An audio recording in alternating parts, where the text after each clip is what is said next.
Bonjour à tous, nous sommes aujourd'hui le lundi 10 janvier. Nous sommes dans la première semaine du temps ordinaire et nous sommes dans un temps qui est le temps de la féerie. Nous allons aujourd'hui méditer avec l'Évangile selon saint Marc au chapitre 1. Mais tout d'abord, invoquons l'Esprit Saint. Esprit Saint, tu es cette voix qui gémit dans les douleurs de notre monde, le nom du Père. Mais en retour tu es aussi la voix apportant sa réponse. L'amour de Dieu couvre la terre. Écoutons cet évangile. Après l'arrestation de Jean, Jésus partit pour la Galilée proclamant l'évangile de Dieu. Il disait : les temps sont accomplis, le règne de Dieu est tout proche. Convertissez-vous et croyez à l'Évangile. Passant le long de la mer de Galilée, Jésus vit Simon et André, le frère de Simon, en train de jeter les filets dans la mer, car c'étaient des pêcheurs. Il leur dit : venez à ma suite, je vous ferai devenir pêcheurs d'hommes. Aussitôt, laissant leurs filets, ils le suivirent. Jésus avança un peu et il vit Jacques, fils de Zébédée, et son frère Jean, qui étaient dans la barque et réparaient les filets. Aussitôt Jésus les appela. Alors, laissant dans la barque leur père Zébédée, avec ses ouvriers, ils partirent à sa suite. Tout d'abord, l'Évangile nous rappelle le ministère de Jean. Il se déroule au bord du Jourdain, terre bien connue de tout l'Ancien Testament. Désormais, une page est tournée. Jésus va partir pour la Galilée. Certes, nous avons envie de dire, c'est là qu'il a grandi, c'est sa terre natale, il est normal qu'il parte là. Mais c'est assez étrange comme choix. Parce que finalement, la Galilée est non seulement méprisée dans tout l'Ancien Testament, mais c'est un lieu finalement qui n'a pas été profondément marqué par le message du Seigneur dans le Premier Testament. Ainsi donc, nous sommes d'une certaine façon dans des terres nouvelles, nous sommes déjà dans la nouveauté. Nous avons un sommaire de la prédication de Jésus. Sa prédication de Jésus est totalement dans la continuité de la prédication de Jean-Baptiste. Les temps sont accomplis. Il semble que nous puissions entendre en arrière-fond les paroles que clamait Jean-Baptiste. Le règne de Dieu est tout proche, convertissez-vous. Car effectivement, ce qui est important, c'est d'abandonner le vieil homme. Mais Jésus poursuit, car nous sommes maintenant dans le temps de la grâce, croyez à l'Évangile. Alors, immédiatement, Jésus va aller sur le bord de la mer de Galilée. Et là, le choix est encore plus étrange, car nous savons que dans tout l'Ancien Testament, la mer est symbole de péché, symbole de mort. Alors, peut-être avez-vous envie de me dire, oui, mais la mer de Galilée, ce n'est qu'un lac. Alors, s'agit-il de la mer de Galilée ou du lac de Galilée ? En fait, c'est parce que l'hébreu n'a qu'un seul mot pour désigner lac et mer, yam, et par conséquent, l'évangéliste appelle le lac de Galilée, le lac de Tibériade, la mer. Mais il s'agit cependant quand même d'un lieu marqué par le péché. D'autre part, c'est un lieu où il y a des pécheurs. Alors, feuilletons tout l'Ancien Testament. Où se trouvent les pécheurs ? Nulle part. Ah, si peut-être avez-vous envie de me dire, il y a bien un prophète, le prophète Habacuc.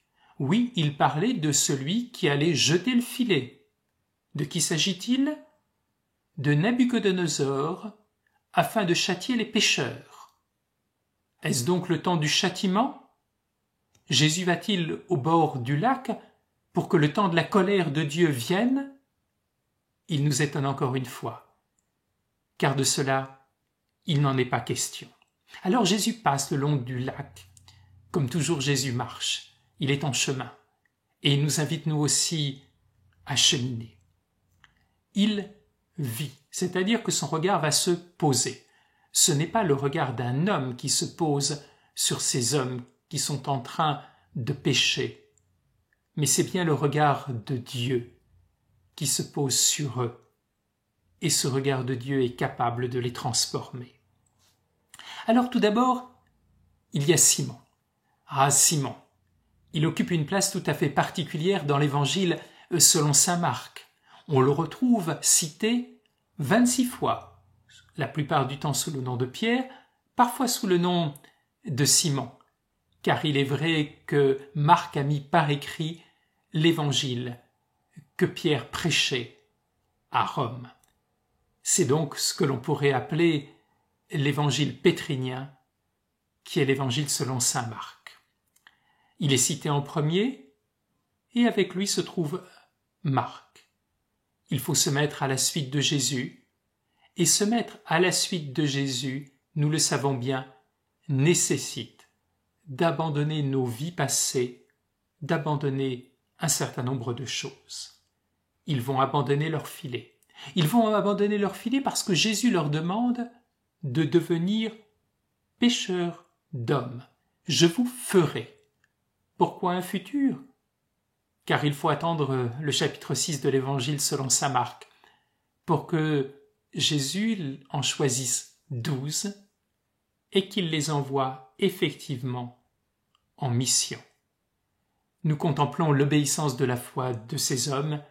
Ils laissent tout et suivent Jésus. Un peu plus loin, Jésus va encore poser son regard sur les fils de Zébédée. Ah, ce nom de Zébédée est un très beau nom dans le judaïsme. Dieu a fait don. Et il faut regarder le don de Dieu. Alors il y a d'abord Jacques. Oh, il est cité tout d'abord. Nous aimerions peut-être que l'on cite d'abord Jean, le disciple bien-aimé.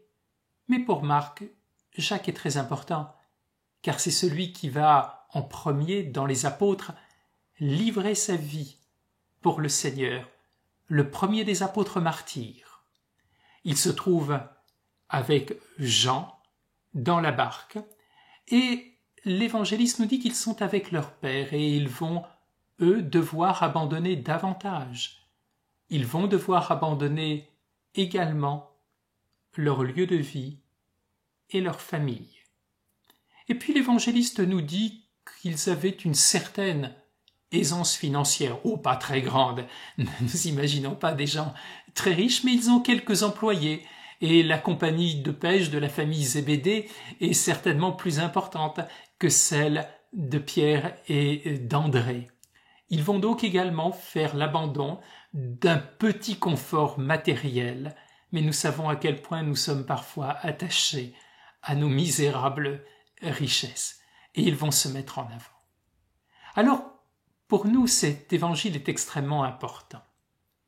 Tout d'abord parce que nous avons un appel, et Jésus nous rappelle par là même qu'il nous appelle nous aussi à le suivre, à abandonner certaines de nos choses et à annoncer nous aussi la bonne nouvelle du salut. Mais ce qui est le plus important, c'est qu'à partir du moment où Jésus commence son ministère, à partir de ce moment-là, il est lié à des hommes que l'Évangile nous présentera comme petits, pécheurs, capables de trahison et d'abandon, mais des hommes que Jésus a choisis pour être avec lui, pour entendre le message de la bonne nouvelle de l'Évangile.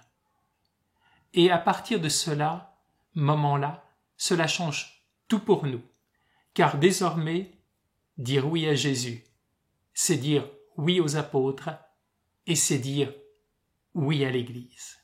Alors que le Seigneur nous réjouisse en écoutant cet évangile selon saint Marc et qu'il nous donne d'être toujours davantage des fils de Dieu obéissants et aimant son Église. Bonne journée à tous.